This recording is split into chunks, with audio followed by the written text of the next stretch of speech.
کوئی منتظر ہے آپ کی زکوٰۃ کا تاکہ وہ افطار کر سکے اپنا سال بھر کا روزہ۔ مستحق افراد تک راشن پہنچانے میں MTJ فاؤنڈیشن کا ساتھ دیں۔ تقسیم رحمت رمضان راشن پروگرام۔ اور پھر ان کے لیے دعا کر رب ارحمہما کما ربیانی صغیر۔ میں اپنے گاؤں میں ڈیرے میں بیٹھا تھا تو ایک شخص میرے پاس آیا اپنے بیٹے کو لے کر، رحم دین اس کا نام تھا، فوت ہو گیا۔ اس کا بیٹا ایک مدرسے سے فارغ ہو کر آیا تھا، مجھ سے کہتا ہے میاں صاحب، ہمیں وہاں میاں صاحب کہتے ہیں، میاں صاحب اے میرا پتر پڑھ آتا ہے پر کڑیا کوئی نہیں۔ ایک ان پڑھ آدمی کا تجزیہ، اے میرا پتر پڑھ آتا ہے پر کڑیا کوئی نہیں۔ دودھ جب کاڑا جاتا ہے نا تو وہ ملائی آ جاتی ہے اور وہ ذرا گاڑھا بھی ہو جاتا ہے، مزیدار بھی ہو جاتا ہے۔ تو ہمارے بچپن میں اتنے بڑے بڑے گڑھوں میں سارا دن دودھ کے نیچے اپلے وہ جلتے رہتے تھے اور وہ اتنی بڑی ملائی کی تہ اس پہ آتی تھی اور پیلا زرد ہو جاتا تھا، تو وہ بہت پسند کیا جاتا تھا پینے میں بھی، اس کی ملائی کھانے میں۔ تو جو آدمی ایک اچھے کردار والا بن جاتا تھا تو اسے کہتے تھے میاں کڑے ہویا ہے۔ اب سمجھ گئے یہ مثال؟ اے میرا پتر پڑھے آتا ہے پر کڑیا کوئی نہیں۔ میں کیوں ہے کہ ہم تو ماں پیو نال گل کرن دا ہی ول نہیں، ہم اسے تو یہ نہیں پتا کہ ماں باپ سے بات کیسے کرنی، اتنی بدتمیزی سے بولتا ہے۔ تو مٹی تے 100 پڑھ کے آیا، تو میں تم سے یہ نہیں چاہتا ہوں کہ تم جاؤ تو تمہارے ماں باپ کہیں پڑھ آتا ہے پتر پر کڑیا کوئی نہیں ہوں۔ تم اپنے ماں باپ کے سامنے وخفض، جھک جاؤ، لہما جناح الذل من الرحمہ، محبت سے، جبرن نہیں، محبت سے، اور دل سے یہ دعا کرو رب ارحمہما کما ربیانی صغیر۔ جب سے میرے ماں باپ فوت ہوئے، 88 میں میرے والد فوت ہوئے، میں نے 10 نفل شروع کیے ان کے لیے۔ 2001 میں والدہ فوت ہوئی، اب ان کو بھی 20 سال ہو گئے، 21 سال۔ میں دونوں کے لیے 20 رکعت نفل روزانہ پڑھتا ہوں۔ میں بیمار ہو جاؤں تو الگ بات ہے، سر میں درد ہلکا پھلکا ہو تو میں پڑھتا ہوں، شدید ہو جائے پھر رہ جاتا ہوں۔ تو میں 1000 نفل بھی روزانہ پڑھوں تو میں والدین کا حق ادا نہیں کر سکتا۔ ایک شخص آیا، حضرت عبید اللہ بن عمیر تابعین میں سے ہیں، کہ جی میں نے خراسان سے اپنی ماں کو کندھے پہ بٹھایا اور مکے تک لا کے سارا حج اس کو اپنی کمر پہ بٹھا کے کروایا، میں نے ماں کا حق ادا کر دیا۔ تو انہوں نے کہا ولا طلقۃ واحدہ، ایک طلقہ کا بھی حق ادا نہیں۔ طلقہ کسے کہتے ہیں کہ جب بچہ پیدا ہونے لگتا ہے تو ماں کو دردیں، کوئی لہریں اٹھتی ہیں، وہ ایک لہر آتی، اس کی چیخیں نکال دیتی، پھر وہ لہر تھم جاتی، پھر دوبارہ اٹھتی ہے تو پھر اس کی چیخیں نکلتی ہیں، پھر وہ تھم جاتی۔ ایسے گھنٹوں وہ لہریں چلتی ہیں اور وہ جو ماں ہوتی ہے وہ تڑپ تڑپ کے کہیں جاتی ہے۔ تو وہ جو بے شمار دردوں کی لہریں اٹھتی ہیں، تو انہوں نے فرمایا ابھی ایک درد کی لہر کا حق بھی ادا نہیں ہوا، ولا طلقۃ واحدہ، بھی ایک کا حق بھی ادا نہیں ہوگا۔ ایک شخص نے اپنی ماں کو حج کرایا پیدل، اور طواف میں تھا تو عبداللہ بن عمر نظر آ گئے، تو طواف سے فارغ ہو کر کہنے لگا جی میں نے ماں کو پیدل حج کرایا ہے، وہ کافی لمبا سفر ہے، اور اس وقت پہاڑ تھے، نہ سرنگیں تھیں نہ راستے تھے، پہاڑ تھے۔ تو میں نے ماں کا حق ادا کیا، تو ان کا ولا زفرۃ واحدہ، کہ تیری ماں تجھے اٹھاتے ہوئے تھک تھک کے جو لمبے سانس لیتی تھی، یہ زفرہ ہے، کبھی ایک سانس کا بھی حق ادا نہیں۔ حضرت عمر کے پاس ایک شخص آیا، جی جیسے میری ماں نے میرے کپڑے دھوئے میں دھوتا ہوں، میرے پخانے دھوئے پخانے دھوتا ہوں، پیشاب دھوئے پیشاب دھوتا ہوں، مجھے کھانے کھلائے میں کھانے کھلاتا ہوں، میں نے ماں کا حق ادا کر دیا۔ تو حضرت عمر نے کہا نہیں۔ کہا کیوں؟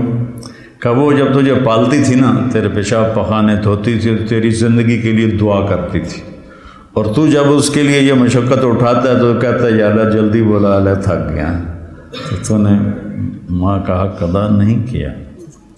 تو کہنا میرے نبی نے تمنا کی، میری ماں مجھے پکارتی تو میں نماز کے اندر کہتا لبیک۔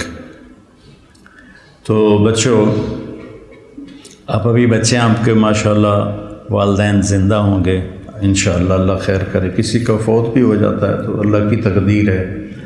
تو یہ میرے رب کا ایک اس کو اتنا دہرایا اللہ نے، پورے قرآن میں دہرایا ہے، پورے قرآن میں دہرایا کہ اپنے ماں باپ کے ساتھ وہ جو وصایا ثلاث ہیں، اللہ تشرکوا باللہ شیئا وبالوالدین احسانا، وہاں بھی سورہ انعام میں 3 وصیتیں قرآن میں آتی ہیں۔ تو پہلا ہے شرک نہ کرو، اور پھر بالوالدین احسان، والدین کے ساتھ احسان کرو۔ احسان ہوتا ہے کسی کام کو سب سے اعلیٰ درجے پر کرنا، اس کا نام احسان ہے۔ هل جزاء الاحسان الا الاحسان، تو اللہ پر کوئی احسان تو نہیں چڑھایا ہم نے۔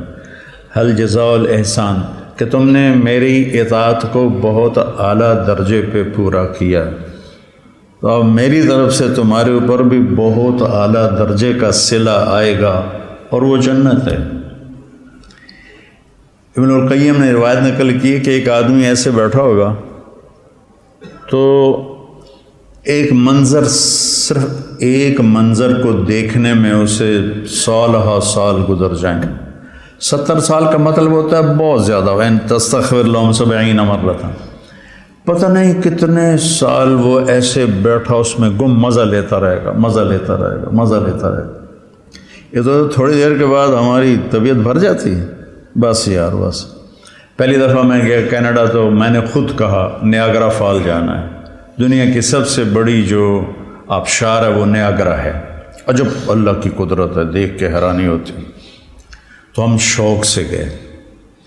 دوسری دفعہ کینیڈا گیا تو میں نے نہیں کہا، مقامی لوگوں نے کہا نیاگرا چلے، میں نے کہا چلو، چلے گئے۔ تیسری دفعہ میں کینیڈا گیا تو انہوں نے کہا جی نیاگرا چلے، میں کہا ویکھ لیا، بس کرو ہن کی ویکھنا، ٹھیک، دل بھر گیا۔ جنت میں ایسا نہیں ہوگا، ہر لمحے سما بدلتا جائے گا، ہر لمحے۔ هل جزاء الاحسان الا الاحسان، تو لہذا اس میں گم ہو کے مست ہو جائے تو اللہ کہیں کہ میرا بندہ ایک ہی چیز میں گم ہو گیا، اسے کوئی اور مزہ کراؤ، اسے کوئی اور مزہ کراؤ، تو ایک دم اس کے کندھے پہ ہاتھ لگے گا، ایسے جو یوں مڑ کے دیکھے گا تو ایک لڑکی ہوگی اس کو دیکھتے پورا یوں مڑ جائے گا، وہ کہے گی امالک فینا من رغبت، آپ کو ہماری کوئی ضرورت ہے؟ میں قربان جاواں، ضرورت تو بڑی ہے۔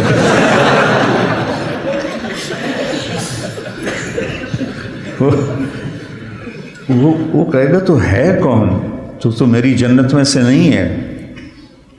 تو وہ کہے گی انا من اللواتی قال اللہ تعالی ولدینا مزید، میں ان میں سے ہوں جن کے بارے میں تیرے رب نے کہا ہے صرف ایک دفعہ دینے کے بعد بس نہیں کروں گا، ولدینا مزید، دیتا ہی جاؤں گا، دیتا ہی جاؤں گا، دیتا ہی جاؤں گا۔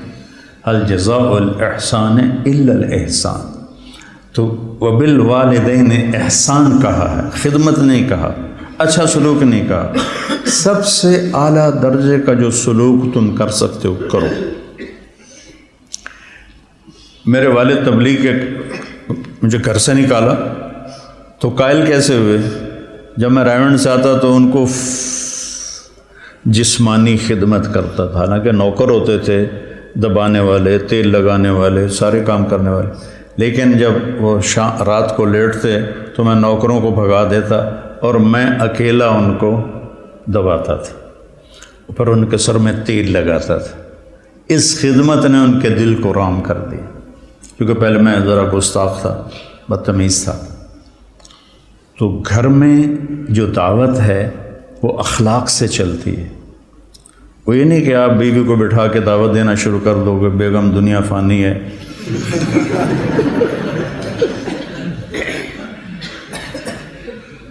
تو گھر میں جو آپ کا سکہ جمے گا جھک جانے سے جمے گا. ماں باپ کے لیے چائے بناؤ، کپڑے دھو، ان کو دباؤ، ان کے سر میں تیل لگاؤ، ان کی آنکھ کا اشارہ سمجھو، تو میں سمجھوں گا کہ آپ نے صحیح قرآن پڑھا ہے. اور رشتہ داروں میں بھی زبان سے دعوت نہ دیا کرو، اپنے اخلاق سے. چونکہ رشتہ دار سب سے مشکل ہوتا ہے تعلق قائم کرنا رشتہ داروں. جب بھی تو اللہ نے اتنی آیات اتاری ہیں اور اتنی احادیث ہیں، تو اس میں سب سے مشکل ہوتا ہے رشتہ داروں سے تعلق قائم کرنا، کہ وہ رویے ٹکراؤ ہوتا ہے. تو اس میں آپ کے اخلاق، آپ کی تواضع، آپ کی عاجزی، کوئی ان میں سے بدتمیزی کرے تو آپ کا برداشت کرنا عموماً، اور والدین خاص طور. لیکن اس میں ایک بات کی احتیاط رکھنی ہے کہ کل کو اللہ آپ کی شادی کروائے تو شادی بیوی کے معاملے میں احتیاط کرنی ہے. آپ کے ماں باپ کا آپ پر پورا حق ہے، لیکن آپ کی بیگم پر ان کا کوئی حق نہیں.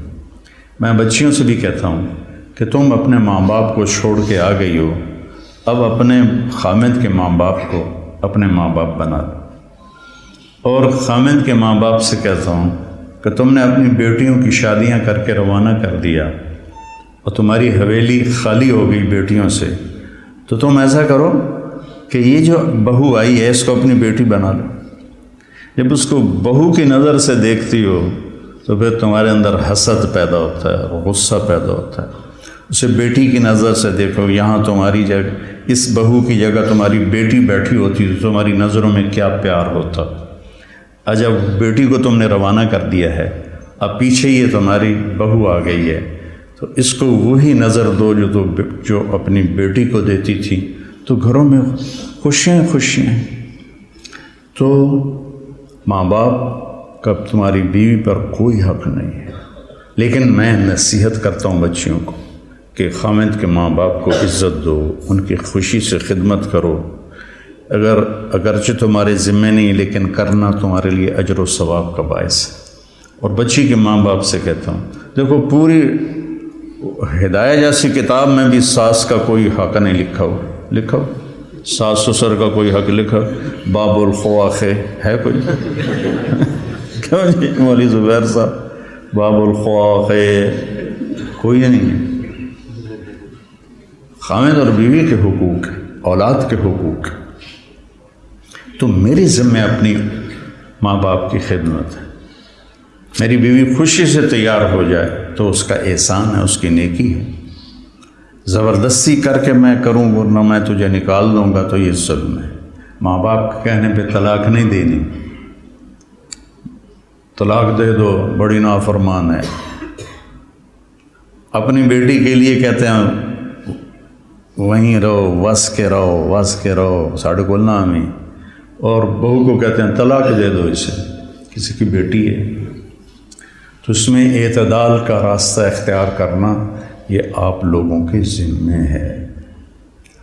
اور جب بھی بیوی کی تمہیں شکایت سننے کو ملے، پہلے تحقیق کرنا، پھر کوئی بات کرنا. عموماً شکایتیں غلط ہوتی ہیں.